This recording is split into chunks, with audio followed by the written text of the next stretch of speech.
Gurus. We're back again, and we are so excited and so grateful that we are able to come back every week with more interesting insights and teardowns. So thank you, all our guests, and thank you, whoever is watching and giving us the boost every week to even ask us, what are we doing this week? So this week, we are again going into one of the favorite things, I think, for all of us, it's teardowns. And today I have Samuel. Samuel is, I would say the head CRO and founder at CRO Gurus. And he helps some of the leading industry players make great profits from their current store just by optimizing and bettering the experience within their store. And he's passionate about entrepreneurship. He's passionate about optimization. He's passionate about brands and e-commerce, just like all of us here are, right? And he's driven, and I really like that sentence that I read. He's driven by this constant urge to champion tangible change, and I love that, because it's so important to not just do experiments and just run your store every single day. It's important to know every day, every week, what progress you're making or not, so that you can step back, regroup, and actually do better. So insights and tangibility are so important for continuous growth. So welcome, Samuel. Thank you for being here, and I'm totally aligned with your vision. We'll get started with the usual question that I ask, and it's same question put on you. What do you do? I've given a gist, but what do you do a little bit more in detail, and why is it important for e-commerce teams? Absolutely, yeah. Thank you for the great and lengthy intro there. I'm very humbled by that. So I am the founder of an optimization agency called CRO Gurus. We do e-commerce on-site optimization. So basically, you have your traffic coming to store, and we help you optimize your store so that it converts more of that traffic into customers, and also help average order value optimize your store as well. So you don't just get customers, but higher average order values as well. And there's many methods to do this. So it's not just UX, it's not just copywriting, it's not just site speeds, these kinds of things, but it's everything together. And there we try to pick the lowest hanging fruit, no matter what the problem is. And generally, this is now becoming more and more important as you have this now algorithmic world in advertising. So generally, everyone has more or less the same playing field, as the algorithms are shared and this data is shared more and more. And this means that the advertising is less of a competitive advantage as it used to be. You can't just have great ads that nobody else can copy and these kinds of things. So storefront and building a sustainable competitive advantage with your value proposition, with your storefront, with your products, and the experience in general is more and more important every year as e-commerce evolves. Yeah, totally with you. CAC is shooting through the roof. We talk about it all the time, and customer lifetime value is so crucial to actually a sustainable business. And yeah, differentiating yourself is so crucial to that. And I know that we are, our main agenda for today is a teardown, but I'm curious, which brand are we picking and why? Yeah, we're picking Casper. So this is sort of the original leading mattress brand, who's been around for several years now. And a couple of interesting facts about this, actually. It's a great professional challenge because they have last time I checked, 762 employees. So it is a store that should be very optimized from the starting point. I also see they have optimized it. They're running A/B tests and been established for a long time. So here, actually, as a side note as well, they have $340 million of funding alone. So they're hopefully have already done a little bit of optimization for us to take a look at. Super. It just shows that hopefully we have a ton of interesting insights out of this, and it just goes to show that there's always room for growth. So over to you, Samuel. You can feel free to share your screen and let's quickly dive in. Absolutely. So here I'm gonna switch between mobile and desktop here as well. a little bit, because I know most of these teardowns are quite focused on desktop, although that's not often the device of the user. So we need to cover both parts here. So very simply, most of the Casper's traffic either comes from Facebook ads or from direct Google searches. So that's the two conversion paths that we have. And here we're going to cover more on that direct, more of the first time visitor perspective. So Got it. Here, very first thing that you will see is a discount here on the banner.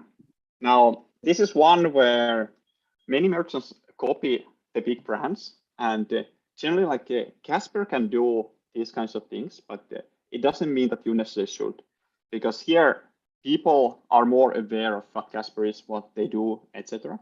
So they can lead with a discount, whereas you probably should be focused a bit more on your positioning statements and trying to help people understand why your store would be the store to purchase from. So they have the Memorial Day sale. Also, one thing to notice here is that this banner has elements here that are not necessarily that relevant to mattresses. So with this kind of focused center alignment, it's very rare that you can find good imagery around it. So I think that's also why they have went with a little bit of a cartoon image here. They can't really feel their own products. Yeah. Now, a couple of things here to note on the first view already is that they have opted to have different chat icons here. This is generally a nice thing here because you have a different desktop experience, a different mobile experience. So I think that's a nice touch. What they haven't done is take care of the menus. So basically, there's a second menu on this desktop version. And if you look at this menu, it contains the same items as the primary menu here. So it's in a way a wasted click for the user. There is a couple of other things, but here you just have the same things. I think that's most likely a legacy just from the mobile experience. Yeah. So they haven't made sure that it's deleted on the desktop version. Yeah. So here you have this functionality. A couple more things about the menu. I have a quick question here on the menu, Samuel. Do you have any metrics that you've seen? When you hide navigation and you unfurl navigation and actually make it. Have you seen from your experiments before, what sort of conversion lifts are you seeing from home to maybe collections or PDP? Yeah, they're it's actually very rare that e-commerce stores would hide their navigation. Yeah. It's one where sometimes you do that on the landing page to just focus users on that call to action. But generally, the more conversion paths you can give the user, the better off you are. Because here, if you think of the options here, all you can do is get to a page where you are more likely to get what you want. So here, hiding this would be counterproductive in many cases. Yeah. Now, let's focus a bit more on the navigation as well here, because this is one where you have this feature, this thing is on every single page of the store, except of course the checkout. So it's something that is worthwhile to take a look at and optimize further. So one thing here that can cause issues is very traditional actually as a problem is the icons. So here you have the icons that most people are familiar with. You have the shopping cart, you have the menu. But here you probably can't guess what this icon is. And from that perspective, you don't know what's behind the click. So notes, and this means that it must be something related to money perhaps. So I was thinking this could be payment options, this could be perhaps payment methods, something like this. I guess wrong here, and I'm saying this as a person who's seen a lot of e-commerce stores. So here you do get a refer a friend thing on the header. So they have thought that this is a very valuable thing to have here. And it's on prime real estate, really, like right next to your cart. Unfortunately, implementation of this is not that great. So on the desktop, you see that this is buggy. Like you can scroll this, you can have this little bar here as well. And this is like, for a company this size, this is just unacceptable. Like there's no reason to get away with it. Like I think they have only taken care of this on mobile. So on mobile, it works perfectly. But here on desktop, it doesn't align to it at all. Got it. Another thing here to note, is kind of like you can't actually close it by clicking out of the window. So a very common usability problem with pop-ups as well is that you have this little X here to close the pop-up. So you have to hit that, and then you're free again. And then, well, we are on the home page, and we already found something interesting. So I'm excited for the rest. yeah, absolutely. We'll kick it off here and go with the other ones. Exactly. And this menu is actually definitely like done desktop first, and I can tell this because you have this thing here where the hover effects will show the different options. So if you try to do this on mobile, you don't have a hover effect. So you can't actually understand what's the difference between Nova Hybrid or Wave Hybrid here. So it's just, you're kind of like left on your own to then go and like find that out from there.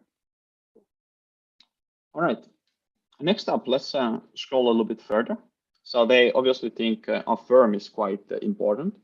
I think most likely people are not that concerned about that yet because they don't have the pricing in mind. Right? Typically, this is more left on product pages, and it can just produce a little bit of an extra distraction. And especially that's true on mobile when it takes a lot of space and just adds another element. Then you have the main categories. So here, one thing that is not clear from this is what are the bundles? So it's a very specific collection of 3 different items. I think there's a mattress, then there's the bed frame, and then there's the cover. However, it's quite unclear from this what you actually have in that collection. All right, then you have reviews. Let me select the reviews.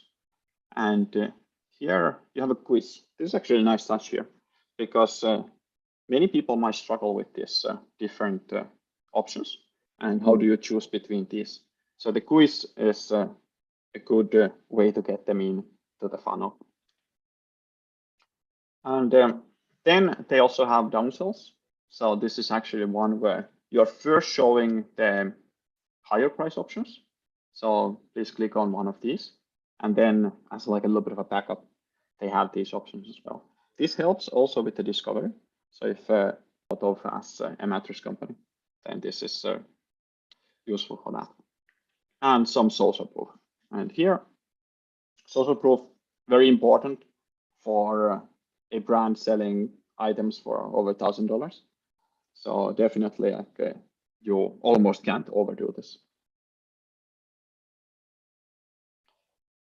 All right, so let's move on with the different categories then.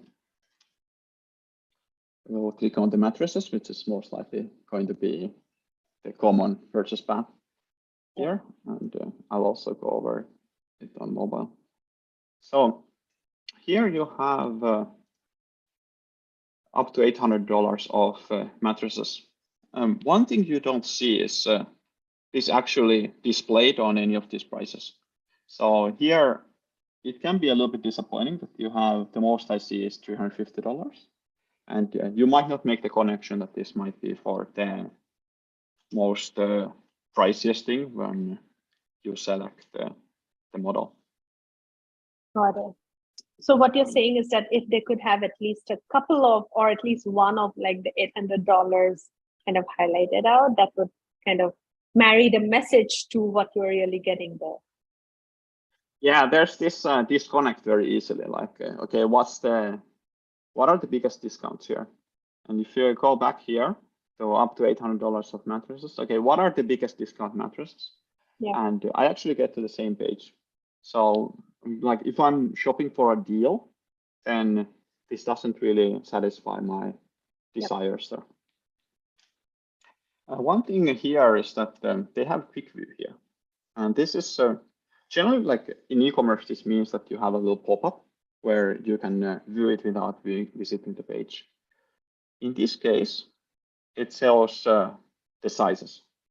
So I think here, like showing sizes or some other copy on the button would be more useful, because now it's a little bit confusing. And then if you want to get an idea of the different options in your size, you would have to go and like press all the quick views, and then you select this, and here you go. So that's quite a complicated thing, especially when you are thinking of it on mobile. So you have all these different things. They do have another way to shop here, but it's only on the footer. And here you have the shop by size. So this could be a very good addition to the menu as well. Because you are more likely to know the size that you want to have before you know the model, because you're just comparing the models.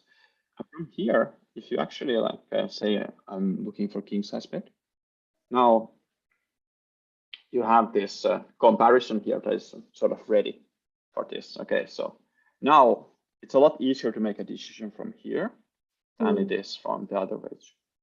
And also you have this little summary of who should choose which. Nice, which is like now there's one less choice on the page as opposed to like also choosing the mattress and the size. You have this one choice. They have excellent graphics here in general. Excellent graphics and imagery. So this is like so visual. I can totally understand, you know, which size probably makes sense for my house. Yeah, this is great. Exactly, yeah. You can also see like you can imagine it, right? So like if you want to hang out there with your dog, like you probably need something king size to be comfortable with it. All right. And here, as you notice, like this is actually a little bit of a longer form in terms of copy, but they do a very good job in separating themselves from the rest of the pack. Because here, if you're thinking of it, it is trying to challenge the traditional way of buying a mattress where it's through a store. And they have a hard challenge here with them, like because now you are not only buying a mattress that is already quite an investment, you are trying to buy it without ever getting to feel it. How does it feel, like feeling that comfort? And also like you don't know like the firmness, like all these different things. So there's understandably a lot of objections to this kind of purchase, like, and you know you're going to spend a lot of time with that. So this is important. And if you think of this page as well, like it now works for people who are ready to make a quick decision, who already kind of know what they want, but it also works for those people that don't yet know it. So this is very suitable for that. Okay, so we're going to click into a product now, and let's go with the original. So it's their flagship one. Yep. Now, in terms of the product page, this is actually a page that I've heard quite a bit of good things in the industry. Like this is considered like to be one of the sort of benchmarks for other stores to follow. So here, imagery and these kinds of details will make a big difference, because you also have this connection between what the page looks like and how it feels to how advanced and nice the mattress will be to use. And they do this great job of combining the imagery with video as well. So you can see how it's made to give you a higher end feel of this as well. Like they talk about the different geeky stuff behind it, and like you get their passion through this video as well. So that's excellent. And now here, going a little bit further, you have video and usage. You can kind of see the size, and then you have other sections. Here, one thing to note is that like whenever you have these little asterisks, you can you definitely should explain them away. Now here, I was looking at this earlier and I couldn't find it. It's here hidden, like you can see it when you highlight the text of, okay, it's right here, but this is not readable at all. Missed it. I actually missed it till you highlighted that out. I totally couldn't see it from here. Yeah, absolutely. Like, so there's a lot of people that like, this could get them a little suspicious if they don't see this. Okay, well, what are you hiding? What are you not telling me? So definitely we want to look out for that. And readability is one of the big things. Like if you can't have people read it, then your message won't get conveyed. Yeah. Okay. Now here also, like this is all about the convincing of those visitors who are not yet on board. So it's suitable for that situation. I think in general, they do a great job here because you do have pictures of this. You have the different layers explained. You can see like just clicking on this. It's a very higher end feeling. And I can tell that they have really thought this out. So their product pages in general are excellent. Then we got to the reviews. So a little bit of social proof part. Yeah. Here, this is a very good thing. I see some review apps also doing this well, where you can filter for different common items of like common questions, etc. So then you can get a better idea of like, okay, body pain is a concern for me. Then you can get an idea from here. Now let's click on the CO reviews because here they don't necessarily do such a great job in outlining this massive social proof that they have. 21,000 reviews. This is something that is missing from this experience. So here you do have this review, and you are not necessarily showing here, as I think they should, how many of these are 1 star, how many of them are 2 stars, because they do have very good ratios. So here, like if we look at the 1-star reviews, there's 21,000 here.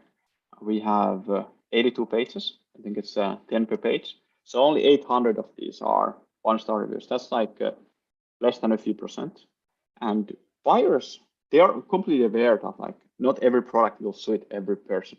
So being able to kind of like assess the overall thing and see that like, okay, it's 85% 5-star reviews. This is like going to be a useful thing here for them as well. Yeah. So this segues very well to the first question that we have from one of our viewers, Samuel, and I just want to pull in that question. It's from Priyanka, and she's asking, how can we make customer reviews more believable? Because D2C brands have their own stores, even on marketplaces like Amazon, you end up getting paid reviews from your customers maybe, or through influencers. So basically her question is, how do I make my reviews more believable and more trustworthy? Yeah, definitely. Like you probably shouldn't do what Casper is doing here in that kind of case, because they are basically only showing the 5-star reviews. And like I mentioned just now, like people expect there to be some unhappy customers. Some people are just complainers all the time. And like, there's never going to be a 5-star experience that like suits absolutely everyone. So what we actually see, like if we have a click opportunity or click map on a review where you can filter between the different reviews, is that like 5 stars are usually the ones that people are least interested in. So there, the honesty is expected from the reviews that are 3-star, 2-star, 1-star. And those are the ones that like people are more likely to trust. So showing those and like also providing an easy access to those can actually help you, because then people can self-identify with the situation and say like, maybe I don't have issues with body pain, for example. I'm not a couple, so they're like those ones are not something like would be my concern. There, and also like you can have clearly a third-party widget. A lot of them are showing and stating how they are reviewed, verified. So they're like you have that as an additional thing to help boost that. So generally, like those are the methods. So like as your own brand, you don't have this sort of knowledge of like Amazon has, for example, about their reviews being powerful or like the honest, but you can apply many of the same principles. And there's a little bit of subconscious association with that. So if the reviews look similar to us in the big trusted stores, then also more likely to be trusted. Got it. And there's another question that we have. Do stock, as a follow-up to what you just said, actually, she's live right now. Do stock counters or product view counters help in increasing conversions? Yeah, that's actually a great question. So here you do have sort of like a legit way to also like implement urgency. And this is one where it generally depends. So I think Casper in this kind of case would definitely get away with it, because they're like they are more likely to be believed. Now, your regular stores, people are getting smarter about this, like stock is always ending and like there's only like a couple in stock and these kinds of things. So they are definitely losing their effect. And sometimes we see that like they win, sometimes they lose. So it also depends a bit on the audience and how likely the audience is to believe this. Generally, younger the visitor, the less effective the stock counters are. Got it. We have the last couple of minutes, so I just want to make sure I get the third question. Lasya has asked here that sometimes the site and the store doesn't look too good if it's on mobile, if it's in the desktop mode. So sometimes when you're probably switching between modes, and is there a way that stores can actually optimize? Stores like me can optimize in a way that if anything is clicked and the UI itself is jumping between mobile preview and desktop preview seamlessly, is there any way to kind of optimize that? I think that's what the question is. Yeah, there's like these kinds of things. Like normally take care of mobile first, as like you have that experience that is more challenging to sort of master. You have less screen space, and here I think like we had like one example of Casper also failing at this, where you have to make sure that like you don't have any of those major obvious issues. Now, when it comes to that, like you can think of it in terms of this modular design. So you have this already planned out on when you do your store of like, how is it going to break in mobile and how is it going to break in desktop? So here, like this is planned out in a way that they know exactly like how it goes when you start to like squeeze the browser, so to say. Yeah. Awesome. Unfortunately, we are running out of time, but like one final before we close, thank you so much for walking through, but I think there's still a little bit more, so we'll just take a minute more. Samuel, how do you rate the experience that you had actually as almost like a buyer on Casper today, and how would you rate it? What are the top 2 things that you think they should do? Yeah, I think they're like definitely taking care of the technical issues, because like you have already invested so much on the store. You have a all the personnel, etc. But then you're losing store sales on these like very obvious and silly issues. So that like QA is very valuable for them, and it generally is like completely underdone for most merchants as well. Generally, the experience has been great. Like there's no obvious big issues here that are sort of like stopping the buyer from purchasing. Like you can definitely get around with this, and there's like it's more like tiny optimizations here and there. Like, but it is one where there's no major big issues. I would think of the navigation path as the second thing, and there, like thinking of the shopping in size as like a second big opportunity there, because that's one where it can be a little bit of a showstopper to then make this decision between all these different mattress options at first, like when you can just like have the size selected first.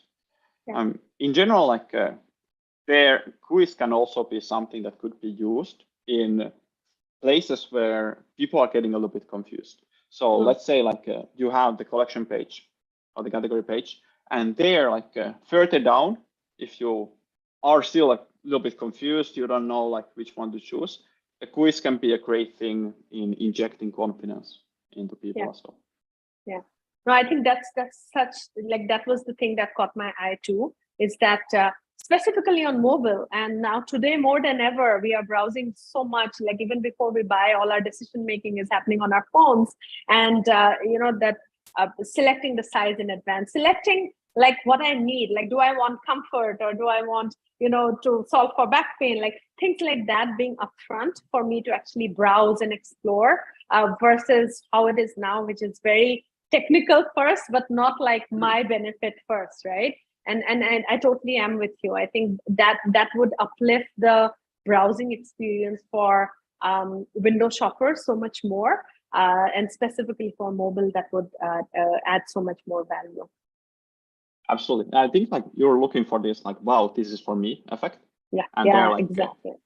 You're just looking to get them like a little bit started with the process. Once they start, they're more likely to finish. And that's like its principle there. Super. Thank you so much, Samuel. I think we'll have to bring you back because we didn't do the whole checkout experience, but we'll come back again, hopefully in a few weeks, and we'll dive into, you know, checkout and post-purchase experiences in Casper. I think that'll be a great follow-up. But thank you so much for your time. Thank you for the questions, audience. And this is it for this week's weekly live teardown. And anybody has any questions, how can they reach you, Sam? Yeah, you can just email me at samuel@crogurus.com.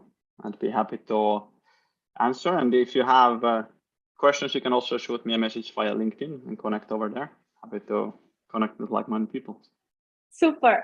We will post the link on our YouTube live stream as well as back on my LinkedIn. So whoever wants to reach out to Samuel, please do. And we'll catch you again next week. Thank you.